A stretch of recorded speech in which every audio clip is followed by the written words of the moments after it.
Nah, satu hari waktu 2011 saya diundang makan sama teman-teman yang mengelola Citra Marga Jalan Tol.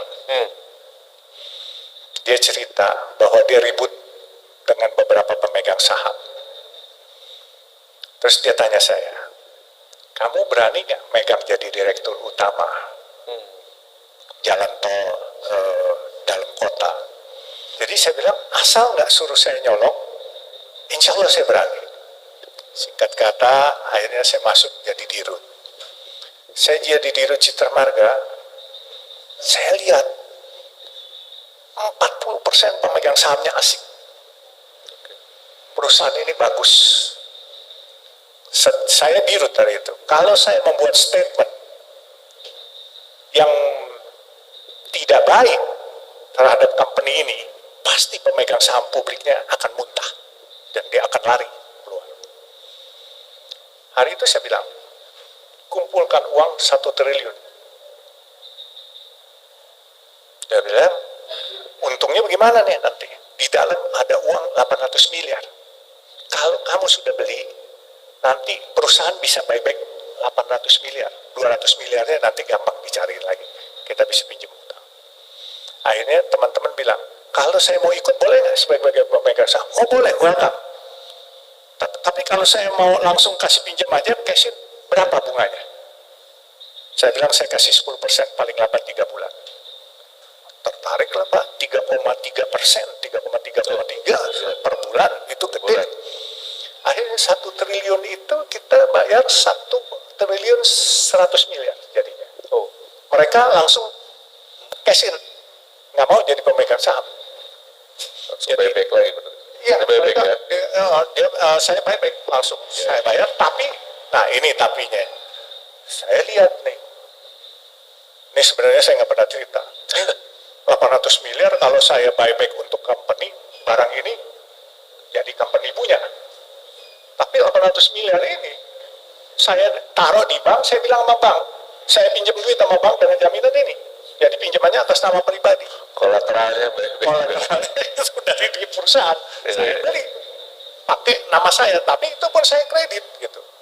Nah, pas sudah kita beli semua, harga saham yang tadinya 3.000 jadi 300.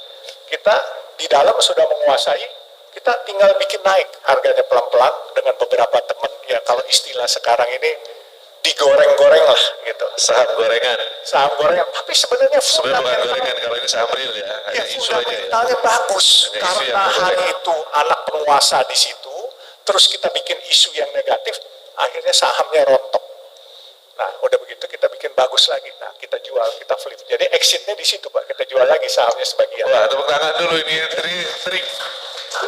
trik bisnis ini. Teman-teman UI harus belajar sama Pak Yusuf ini kayaknya nih. Saya ada juga dari kampus Universitas Juanda ya, ada juga.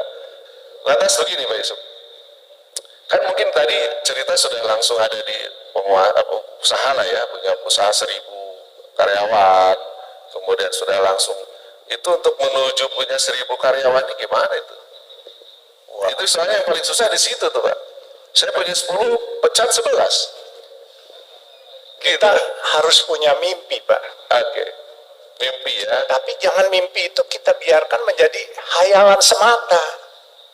Ya kan, nggak bisa duduk di rumah ngayal mimpi kepengen jadi orang kaya, tapi nggak keluar rumah gitu Pak. Nggak bisa, nggak jadi. Kan banyak saudara-saudara kita ambisi punya, semangat punya, tapi nggak pernah keluar rumah, diem di rumah aja. Terus bangun siang hari. Kalau orang tua saya bilang, lu bangun siang hari, rezeki lu udah dipatok ayam. Nah lo, ini gaya anak muda sekarang, tepuk tangan. Gaya anak muda sekarang, bangunnya siang, betul gak? Teman-teman saya, Pak, sekarang ini yang dokter, ada dokter di rumah sakit RSPAD, rumah sakit Bayangkara, ahli anestesi, itu teman-teman saya semuanya banyak. Terus teman-teman saya yang jadi pejabat-pejabat hebat juga banyak gitu. Tapi saya jujur, saya lebih beruntung karena dia masih kerja, saya mempekerjakan orang. Itu. Kalau orang bilang rezeki anak soleh, ya kan? sekarang itu di handphone, saya lihat setiap kita mau lihat YouTube, cara mudah bermain falas, hati-hati.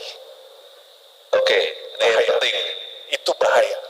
Nggak ada yang pernah bisa menang melawan bandar-bandar di luar negeri. Jadi kita mula-mula dikasih untung, belakangan digorok langsung mati kita.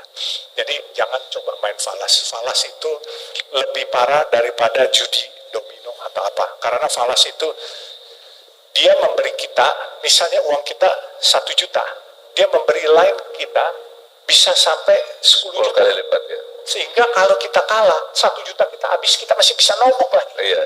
Gitu. Jadi jangan kalau nggak salah di YouTube itu bukan falas namanya forex. Forex. Bagaimana cara Forex. iklannya forex ini lagi masif semua. Nah, hati-hati jangan main itu. Nah, Jadi saya ingin tahu perjalanan religiusnya gimana kalau bisa sampai ke situ Pak Yusuf. yang tadi Bapak Supaya yang lain tahu lah. dari kecil sebelum saya masuk Islam, saya tuh hidup di Kalimantan. Dan teman-teman saya tuh orang Banjar sama orang Madura. Mostly mereka Muslim. Ya. Sehingga waktu saya kadangkala di situ jam 4 sore udah sepi. Saya suka punya mimpi ngayal-ngayal gitu. Andai kata gue jadi orang kaya, gue pengen buat masjid. Nah, Itu. Bener, waktu itu setelah punya pabrik triplex, saya buat masjid satu. belum bisa tuh ya. Saya bukan Islam. Belum bisa. Iya kan, belum Islam. Saya buat masjid satu di pabrik saya di Palaran di Samarinda. Terus begitu saya tutup pabrik saya lupa semuanya kewajiban saya. Itu saya kena falas forex yang cukup besar. Nah, saya gelar sajadah. Saya cuma minta sama Allah, ya Allah, aku ikhlas engkau mengambil semua dan engkau menunjukkan kebesaranmu. Tapi aku minta, kalau engkau ridho, aku cuma minta, beri aku kesehatan dan beri aku kesempatan. And I will be back. Saya akan kembali.